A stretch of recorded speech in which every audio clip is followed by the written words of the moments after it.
बिस्मिल्लाहिर्रहमानिर्रहीम। माह शबान आ गया, माह रमज़ान की आमद है और तमाम लोग चाहते हैं कि रमज़ान की तैयारी जो है रमज़ान से पहले ही कर ली जाए ताकि इस महीने में ज़्यादा से ज़्यादा वक्त जो है वो इबादत में सर्व किया जाए।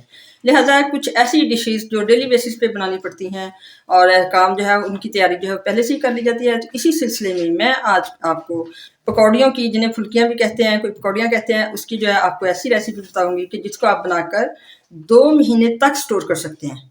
तो चलिए हम रेसिपी शुरू करते हैं। बिस्मिल्लाहिर्रहमानिर्रहीम। मेरे तमाम व्यूअर्स को अस्सलाम वालेकुम। ढेरों दुआएं आर के आर फूड्स में खुशामदीद। तो आज जो दही फुल्कियाँ जो बनानी है, जब पकौड़ियाँ बनानी है, उसके लिए सबसे पहले जो है वो आप अज्जा नोट कर लीजिए। तो सबसे पहले जो है उसमें मैं 1 कप जो है वो बेसन लूँगी। 1 कप बेसन में 1/4 कप जो है वो आटा शामिल करेंगे। इसके साथ ही जो दूसरे अज्जा हैं उसमें 1/4 टीस्पून नमक, 1/4 टीस्पून अजवाइन और 1/4 टीस्पून जो है वो मीठा सोडा। अब इन तमाम चीज़ों को शामिल करके तो इनको अच्छी से हम मिक्स करेंगे और इसके साथ पानी के साथ जो है इसका एक ऐसा घोल तैयार करेंगे। मैं आपको बताती हूँ कि कितना पानी इसमें शामिल करना है और किस कंसिस्टेंसी में इसको रखना है जी। तो इस तरह से पानी डालकर इसको घोलते जाना है। एकदम से ज़्यादा पानी नहीं डालना, बल्कि आहिस्ता आहिस्ता इसमें शामिल करते जाना है, यहाँ तक कि हमारी मतलूबा कंसिस्टेंसी ना आ जाए। ये बहुत ही आसान और जल्दी से तैयार होने वाली रेसिपी है जो कि आप मिनटों में तैयार कर लेते हैं और 2 महीने तक आप इसको जब महफूज कर लेंगे तो जब भी ज़रूरत हो आप इसको इस्तेमाल कर सकते हैं। आम तौर पर गर्मियों में, रमज़ान में इसका कसरत से इस्तेमाल होता है। जैसे चावलों के साथ भी दही फुल्कियाँ बनाई जाती हैं, वैसे भी खाने के लिए और अफ्तारी में भी ये एक लाजमी जुज़ होता है। तो रमज़ान की तैयारी रमज़ान से पहले ही आप कर लीजिए। ये मैं आपको दिखा रही हूँ। इसको अच्छी तरह से हमने घोल लेना, ना तो ये बहुत ही पतली होनी चाहिए बेसन और ना ही ज़्यादा सख्त होना चाहिए, आसानी से जो है वो हमारा सुराखों में से, चम्मच में से जो निकल सके। इसकी कैसी कंसिस्टेंसी होनी है वो मैं आपको बताती हूँ। बाज़ार से जो अक्सर हम पकौड़ियाँ वगैरह लेके आते हैं वो ज़्यादातर आटे की होती हैं और उनमें जो घी इस्तेमाल हुआ होता है उसका भी हमें कोई एतबार नहीं होता कि किस क्वालिटी का है। और घर में आप ये बहुत ही हेल्दी, हाइजीनिक किस्म की चीज़ें जो है खुद ही तैयार कर सकते हैं। ये देखिए, तो ये कंसिस्टेंसी इसके लिए है कि जिसमें ये एक फ़्लो की शक्ल में बहना शुरू हो जाए। तो चलिए अब हम इनको फ्राई करते हैं। उसको भी आपने गौर से देखना है, तमाम टिप्स को। जी, तो ये बेसन को तैयार हुए अब 10 मिनट हो चुके हैं और अब मैं इसकी आपको पकौड़ियाँ बना के दिखाती हूँ।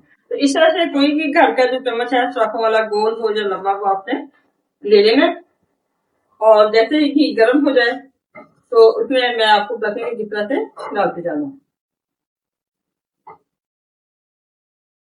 ये देखिए, इस तरह से डाल के इसको इस तरह से नीचे नीचे डालते जाना। पहले ये नीचे बैठ जाएंगे और कोशिश करनी है कि ये एक दूसरे के ऊपर ओवरलैप ना करें। ये देखिए, इस तरह से देखें कितने अच्छे तरीके से ये नीचे निकलती जा रही हैं। क्योंकि हम ज्यादा बड़ी कढ़ाई में घर में नहीं कर सकते, मैंने तो अभी थोड़ी बनानी है। अगर आपने ज्यादा बनानी हो और स्टोर करनी हो ज्यादा अरसे के लिए तो आप फिर बड़ी कढ़ाई लेके उसमें आप ये काम कर सकते हो। ये पक के खुद ही ऊपर आ जाएंगी और फिर हम इसमें और डालना शुरू करेंगे। ये देखिए, जैसे जैसे ये पकती जा रही है तो खुद ही ऊपर आती जा रही है। इनको इसी तरह से पकने देना और थोड़ा सा पकाने के बाद हम इनको निकालेंगे और उसके बाद दोबारा ठंडा करने के बाद जो है वो दोबारा से इनको फ्राई करेंगे। फिर ये अच्छी तरह से बनकर तैयार देंगे। जी, तो ये देखिए, इस शक्ल में थोड़ा सा इनको हाफ कुक करके हमने एक दफा निकाल लेना है और ठंडा करके फिर दोबारा से इनको डालते जाना है। तो इसी तरह से ये सामान जो है वो बन जाएंगी। तो फिर हम आपको चेक करवाते हैं। ये पहले हम हाफ कुक करके निकाल रहे हैं, ठंडा करके फिर एक साथ ही हम सारी डाल देंगे।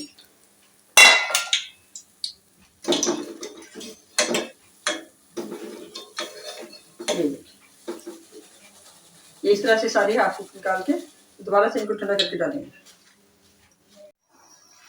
जी, तो देखिए, ये माशाल्लाह से 1 कप मैदे बेसन से इतनी ज्यादा जो है पकौड़ियाँ तैयार हो गई हैं और बाजार की जो इनको अब हम दोबारा से जो है वो डालकर 20 मिनट तक, आधे घंटे तक इनको ठंडा किया। बिल्कुल जब ठंडी हो गई है तो अब दोबारा से इसको घी में डाल के तो अच्छी तरह से इनको दोबारा फ्राई करेंगे। इससे ये बहुत ही क्रिस्पी और ये बनकर बहुत ही क्रिस्पी तैयार होंगी। और फिर आप चाहे तो 2 महीने तक इनको रखें तो ये खराब नहीं होंगी। और दूसरी बात ये है कि जो घर में हमने ऑयल या घी जो भी यूज़ किया है वो बेस्ट क्वालिटी का यूज़ किया है। तो बाहर वाले तो सब स्टैंडर्ड घी यूज़ करते हैं और मैदे की जगह भी वो ज़्यादा आटा ही इस्तेमाल कर लेते हैं। तो लिहाजा बहुत ही हाइजीनिक और अच्छी किस्म की ये पकौड़ियाँ बनाने के लिए आप इसको घर में ही तैयार कीजिए। मिनटों में ये तैयार हो जाती हैं और एक दिन अगर आप तैयार कर लें तो महीना भर आप आसानी से इस्तेमाल कर सकती हैं। ये वैसे भी खाने में बहुत ही लजीज होती हैं। अगर आप दही फुल्कियाँ ना भी बनाएंगे तो वैसे भी बच्चे अगर खाते हैं तो ये बहुत ही लजीज और क्रिस्पी किस्म की एक आपके पास स्नैक्स से आ जाते हैं। तो चलिए आप निकाल के इनको तो आपको फाइनल लुक है इनकी दिखाते हैं और आपको बताते हैं कि इनको किस तरह से प्रिजर्व करना है। ये तो ये देखिए अब दूसरी दफ़ा भी हमारी ये बिल्कुल तैयार हो गई है। तो अब मैं आपको बताती हूँ कि इसको इनको किस तरह से सेव करना है।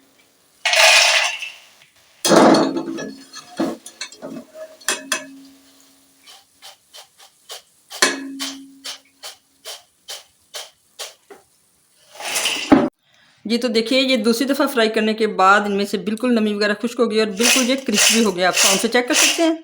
और अब आप इसको किसी भी इस तरह के एयर टाइट जार में डालकर तो इसको सेव कर सकते हैं। ये इंशाल्लाह 2 महीने तक भी ख़राब नहीं होंगी। और इसकी आप दही फुल्कियाँ बनाएं, भल्लों के साथ इस्तेमाल करें, पापड़ी चाट में इस्तेमाल करें या आलू और पकौड़ियाँ बनाकर इंजॉय करें। तो अगर आपको हमारी ये रेसिपी पसंद आए तो हमें दुआ में याद रखिए। चैनल को सब्सक्राइब कीजिए, वीडियो को लाइक कीजिए, शेयर कीजिए। मिलते हैं किसी नेक्स्ट अच्छी सी रेसिपी के साथ। अल्लाह हाफिज़।